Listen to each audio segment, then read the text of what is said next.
You've seen a lot of this in the Emmys and the Grammys this year. You saw a lot of the girls, last year it was all the low bun or the high top bun. This year you're going to see a little asymmetry there. So I'm just taking the hair section by section, and of course her hair was set to come out at the beginning of the show, but what we did, actually what Katie did and Reed, was we just blew her hair dry and then used like 1.5 inch, right, curling iron, and we sprayed some of the primer 11, so that helps protect it from the heat. And did we use a styling product in the hair? EY? The pearl spray. I use the pearl spray. That spray that I'm talking about, that I use for my updos, you can actually spray it and put a heat iron on it, and it won't it won't hurt the hair. And as much as I've been spraying all day, look at my hands. That's what's so fabulous about it. And look at the shine on the hair, even though we sprayed it. So we're going to take this final section and create a really soft braid. Now that looks like some big time. So now we're going to take this section and we're going to break it up into pie sections and connect it to our guide from underneath. This can be done point cut, you can do it straight cut, it depends on the texture and density of the hair. I think I'm going to point cut it, so I'm just taking a pie section, and I like to create a little bit of extra texture in it with the section itself. And I'll just come in and just cut it like that, just to get it out of the way. And then recut it. Just taking some of that. Until I'm happy with the thickness on the ends. Okay? Now I have this over here. I have this triangle left. I'm just going to split that in half. What am I doing when I take a bigger section like this? I'm going to create a little bit of texture just by the way I'm cutting it, right? Because I'm wider than the flat. So I have that ability to create a little bit of texture just by the section that I'm using to cut it. I like that because it allows me to do more texture with less time. I don't need to go back and spend as much time messing around with it. I occasionally will have a guest that will come into my salon, kind of like our brand development manager here yesterday when we were trying to get out of the color out of the salon. Said more mixing, less talking. I like to talk. And when I talk, I tend to stop working. But you know what, Tom? We love to hear you talk. So I'm just taking this excess hair here, and I just teased it up to give it a little bit more thickness. And I'm going to make a braid. And actually, I'm going to do the braid under, just a standard braid. If the hair weren't long enough, I could add some extension here. I saw some beautiful extensions out on me. But like I said, she has plenty of hair here. So we're just going to make a soft braid under to give it a little more texture. And I'll take a rubber band. So as I said, working Italian style, when you see this much hair come in on a Saturday, because when do they get updos? Your busiest day, right? All your regulars are booked. They come every 3 Saturdays or every 4 Saturdays, and bam, prom, wedding, always on a Saturday. So what we like to do is be able to offer our clients, we want to do them for their prom, we want to do them for their wedding, but we want to still be able to have time to do our regular clientele. So we either have the client come in with their hair shampooed and then we just use the curling iron, or one of the assistants, or if you don't work with an assistant, you can shampoo it and just sit them under the dryer or put hot rollers. But I always like to put a little base, either with curling iron or something. It just makes it easier to work with the hair. So now we'll go ahead and start working on my side section. I'm just going to section it out. Again, this was the side flat, so that's where I knew how to divide it. So this hair could just be swept up. This is where you can work with your brides and your proms. It can be draped down low if they want the romantic look. It can be pulled back sleek if they want to be pretty and frowny. And then if they want to be like Kim Kardashian, you can pull it skin tight, right? So you can really change that. And I can even work with my client in the mirror with this, because this is the part that always gets them, right? It's too baggy, it's too tight, it's too flat. So if they don't like it, I pin it in, I just unpin it. I don't have to touch the back. So I'm going to take, you can either take it all in one go, which I think I'll do. Depends on if you're running on time or not.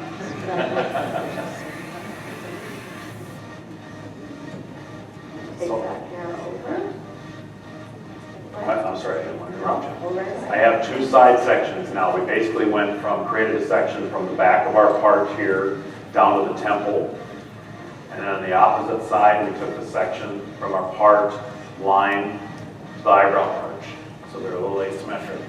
We're going to cut each one of these at the chin. And I actually kind of wanted to go just a little bit longer. So I'm going to cut it at the chin, but I'm just going to point my fingers down, probably go like 1.5 inches below the chin. Okay? Once I'm done cutting that perimeter, I'm going to go back through this section. I'm going to pull these out in a vertical section, and I'm going to connect it to the length that I've created. So I'm just going to take a little bit of layering. Now again, would I have to do this? The layering part you wouldn't necessarily have to do. If you have somebody who doesn't have enough hair to create this shape, then you may not want to do that. Depends on how round or how flat they want it to be, right? So again, paying attention to the texture and density of the hair. So I'm going to cut that, and then we'll go in and we'll create our layers. They're all yours. So now I'm just working on the right side.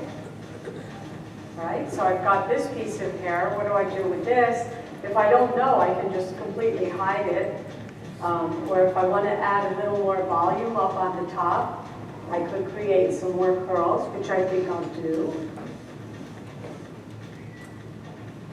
Just back home that a little bit. And you can see how I work with this design spray. It just dries really quickly, so it doesn't frizz the hair if it's natural curling and we've straightened it. It's really easy to work with. I'm just going to go in, add a little more volume up on the top.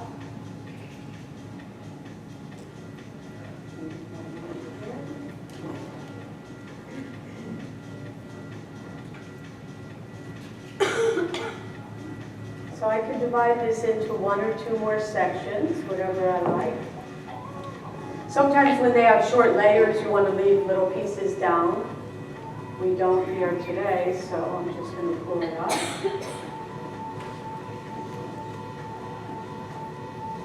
I love, love, love to do updos. And a lot of times in salons, when people say they want to updo, everybody runs into the dispensary, right? I think I'm busy. I think I have somebody coming in 4 hours. But something else that Framesi offers, you know, we offer cutting classes, color classes.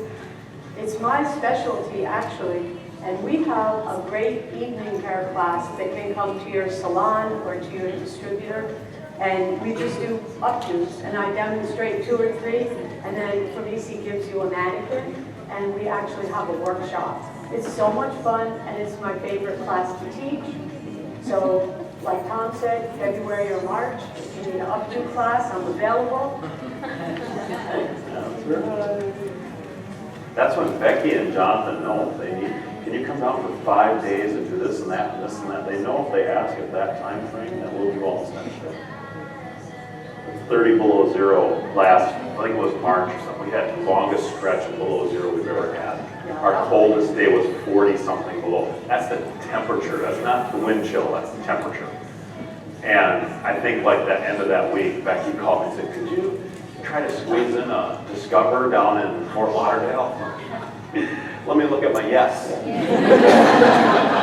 Your book's solid that day. I don't care. Tell them all I died. I don't care. Tell them what you got. I'm leaving. Now you can see all that I did there is I just refined, just took a little bit of layering out of that. Again, I like it with a little more weight, so I'm going to leave it. I can always go back and texturize it later. Okay? I have one more piece left to cut. We take this entire section over to the left mascoid. Okay? Here's our mascoid right here. So that's just the general location that I'm going to go. What am I doing when I do this? I'm creating a lot of length, right? I'm going to bring that over there. I'm going to cut it towards the bottom, probably like a 1/4 inch below the chin. All right? So let me get this all combed out. The biggest thing about doing these types of cuts is you just have to make sure you have it combed out. So here's my mascoid. I'm going to pull it back to there. I'm actually going to just let me get that angle. Okay, let me turn this so they can see where I'm coming from first. See where my part is there? So I'm coming all the way back around. Here's my mastoid right behind her ear. And I'm going to cut that, not to a guide, I'm just going to cut it so I'm going below the chin. Now, the one thing about bulk cutting, if you haven't done it a lot before, do not let it go until you are done cutting. Trust me, I do that a lot. But if you need to re-grip it or something, that's fine. A lot of times people don't like that blunt edge. Hang on to it and go into it and soften it up right away. Okay? I've even done it to where I'll take and I'll drop my, well not drop, but I'll put my scissors down and take my texturizer and go in and blend it. Okay, so whatever you need to do. But so I'm going to take that and I cut that there. Now I want to take that same section, that top section, and I want to come right down the middle and make a mohawk section and shave that part right to her scalp. See, this one wouldn't care, I don't think. Right. She's just like, oh, cool, hey, that'll look good. She's feisty, I like her, and really smart. I have 2 little girls, and I really hope that they're like you. You're very fun to work with. We had great models. We had a blast. Okay, so now let me turn this way. I have this mohawk section. I'm going to use this as my guide, and I'm going to connect that to the front at whatever angle I want to connect. So however much hair I want to take out of there, I'll slide cut that up.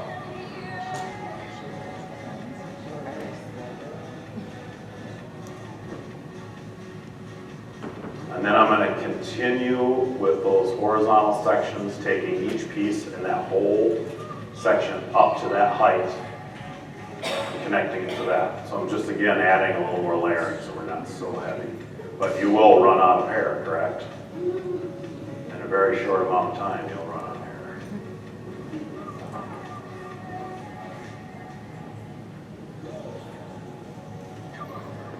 Then after that, it's a matter of drying her, texturizing it the way we want. I think my favorite part of this, and you'll see it in the back, is we leave this little point. And I just thought that was so cool. It's just a unique, just a small change, something different. But I even experimented. I had a guess that we left it almost kind of shaggy. And it was a little messy to me, but she loved it. Right? She likes it, that's all that matters. But these cuts definitely leave you with the ability to customize. Can you tell that? You're not trapped into just, and that's the fear that we always have, is we don't want to be a cookie cutter. These aren't the 3 cuts for the season, you know, because that would not be very interesting. Okay, spin you around this way again, it's easier for me to show this way. So now I just took the rest of that section, pulled that up to here.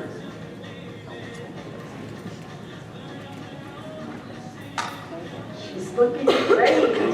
And we had a fun color technique there too, which was it's simply, we take one section with a 9 level, right above the right eye, a square, then a strand of decolor D diamonds, our lightener, with a little T, and the rest is just single process.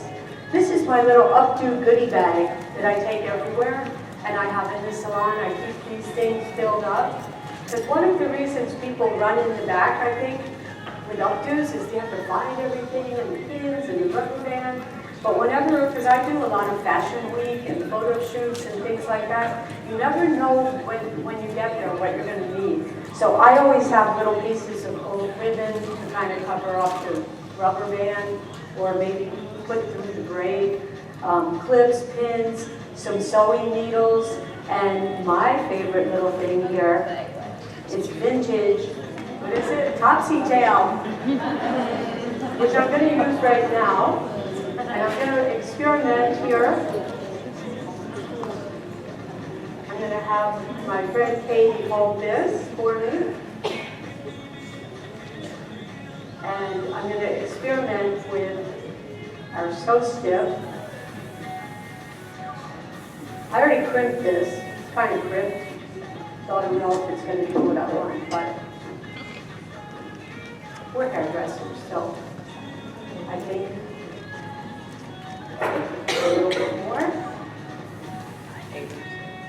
And I'm going to go ahead and take some little sections of this and just go through with my topsy tail. Because I want to put a little color, but Amanda's a model and she can't really, add some of these bolder colors to her hair. Because of her portfolio. So, but we can add them temporarily by using hair pieces, right? So I'm just going to take a little bit of this blue. She's wearing all black, so we can add a little bit of color to that. You could use feathers or anything else. But this is what can take an updo from one occasion to the other. Because if she were going to, like she's going to a special party tonight in Miami for some celebrity, it's their big birthday party, and it's very VIP. So she can wear something a little more edgy, but if she were a bride, she could have the exact same hairstyle, and I could take something like, I don't need to talk with my back to you, but I could take something like these beautiful pearls, right? And just place them into the hair. And I also sell them for $30 a piece, right? Gotta love that. And you can make it something very beautiful, a bride, or something a little more elegant. If you were going to a big gala at the museum or something. But if she's going to something in Miami in a club, then I might want to add something like so. So we're going to this is more like our collection. This is what we did with our collection. And if she were wearing this to the party tonight, I would just sew these in. You could use a small bobby pin, or you could sew them in. I actually have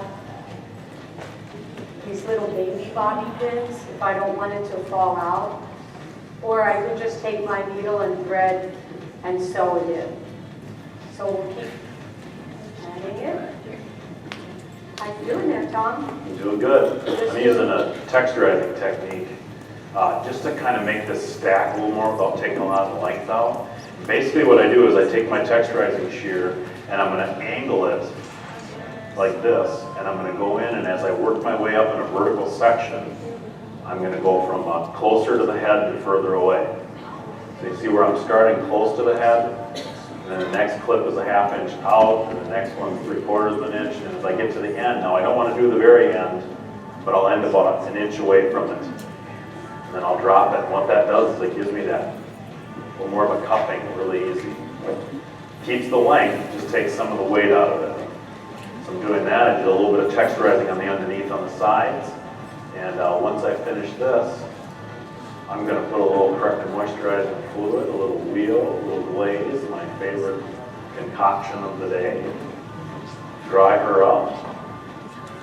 See how beautiful she is. How much more beautiful she is. Man, I wish I invented this topsy tail. I think she made like $3 million. But if you don't have a topsy tail, you can just take one of your large bobby pins and do the same thing. So you just stick it through the curl, and then you can put this in here and come right back through. It's kind of like a needle threader, right? But I've had that topsy tail for about 25 years. It's older than a lot of you in the audience, my topsy tail.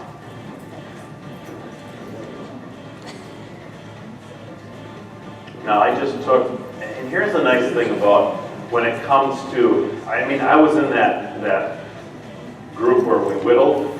Is anybody a whittler? God, no, I gotta fix this. Or you know, when I'm 3 inches shorter and a half hour behind. With this, I can look at it, since I know where I started, I took this section and cut this, I took that middle section and cut that, and I'm looking at it and I'm going, this is a little heavy right here still. So I know where I need to go back and adjust. So I can just go back and adjust. It's so much easier when everything's on purpose. The other thing is now with all these sections, I can customize anything that I want to do color-wise. I can take that bottom piece and maybe do a little deeper red or whatever it is I want to do. But I've got sections that are there on purpose that I can now use to create a different look. Does that make sense? To create a different color technique. Because color techniques are huge. I didn't share this morning, but it's one of my favorite things to think about when it comes to color techniques. We talked about how they're really being driven by the personality of our customers, right? And a lot of it we think, and it is influenced by our lifestyle and by our economy, but let's break this down just a little bit. If somebody comes in and you showed them one of the color techniques we did today, and you said, so would you like to do this? What's the first thing they ask? How much, right? So instantly we think, oh, it's all about money, right? What's the second thing they ask? How long is it going to take, right? They want to know, how long am I going to be here? What's the third thing they ask? When do I have to come back? How often do I have to keep it up? 2 out of the 3 things they asked about dealt with what? Time. Time is more important than money.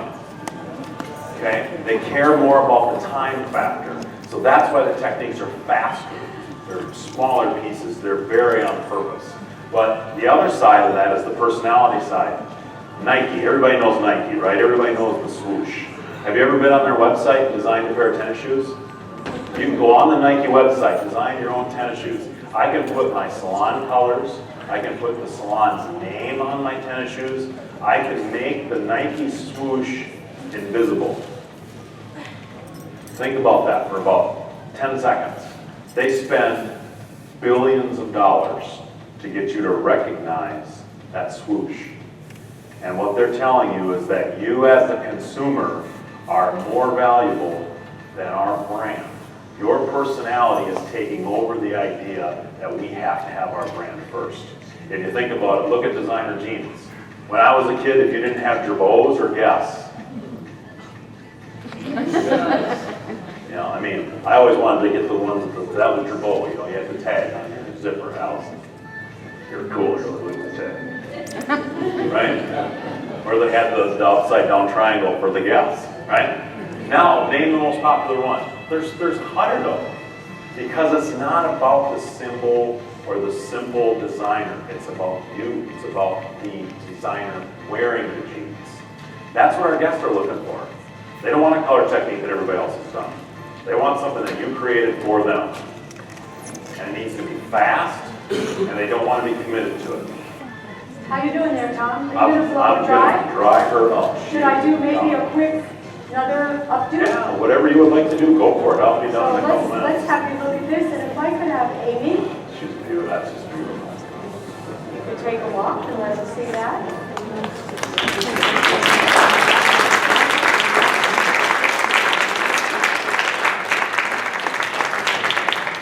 And you could just come over here and stay by us. I like that blue in there, don't you? Very pretty. Yeah, and that's really our collection. This is Amy, and I thought if I had a little time while Tom is blowing dry.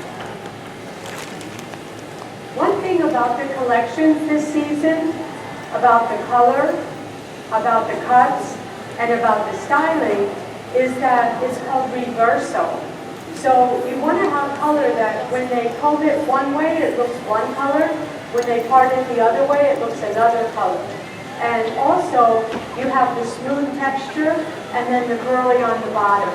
So you're working with two different textures.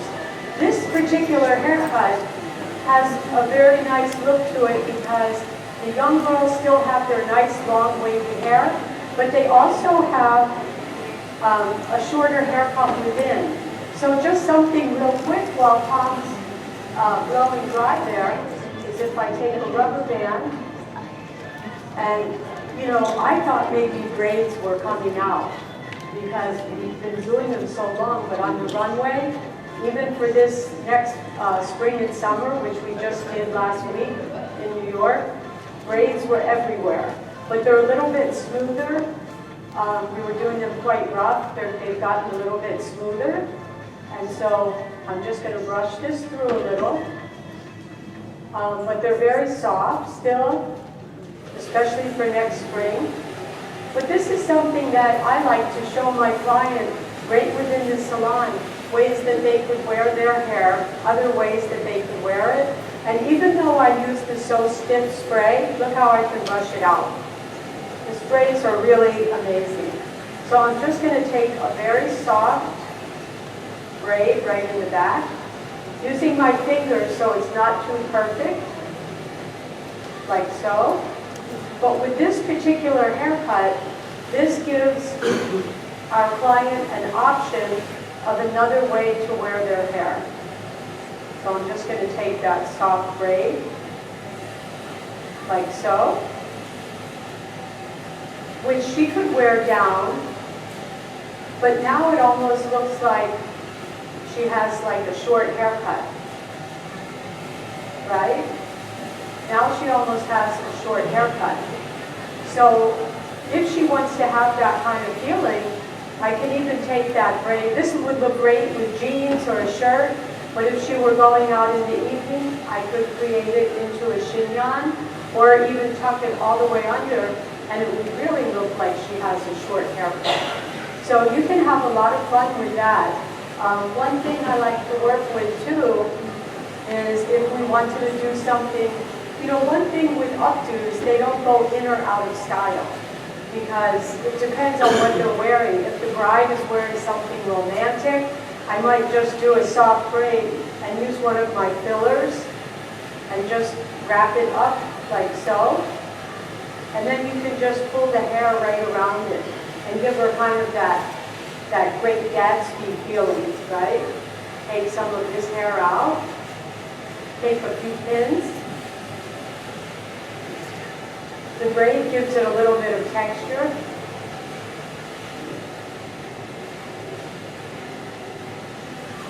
Right? So 2 pins is going to hold it in, and then I can take the hair on the side and in the front. Do a little back combing.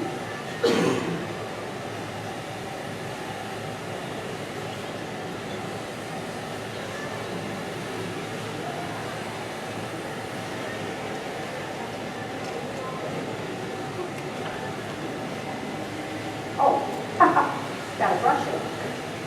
I'll take this spray, my light spray. I was ready to pin it in. A couple of years ago, that was the look, right?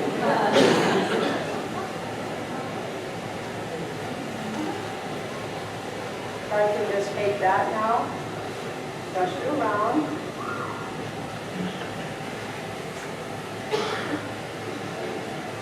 Bring it right in.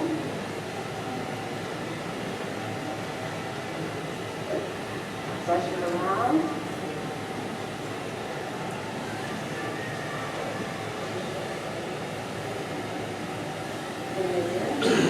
Wow, Alessandra, you look great.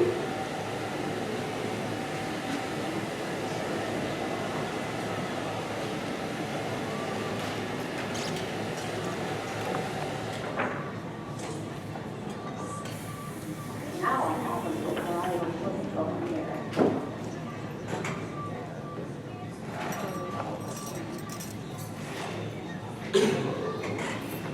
thing about that too is, remember how we cut that all to one side, but she can go either way with it. Kind of the reversal, what Xena was saying. And she can expose some of that other color. We put some low light in there, some darker reds and some blondes. She can expose it on the one side, or she can come this way with it. Again, hers is kind of done and cut to where the front is heavier, but she's still got that balance to change it up and make it look more unique either way, however she wants to wear it. So it gives her that ability to flip it either way. Isn't that fun?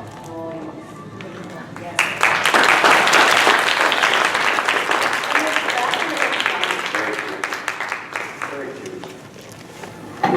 So you can see that this haircut is very versatile. She can wear it down, she can wear it up, she can wear it in a soft braid. All set?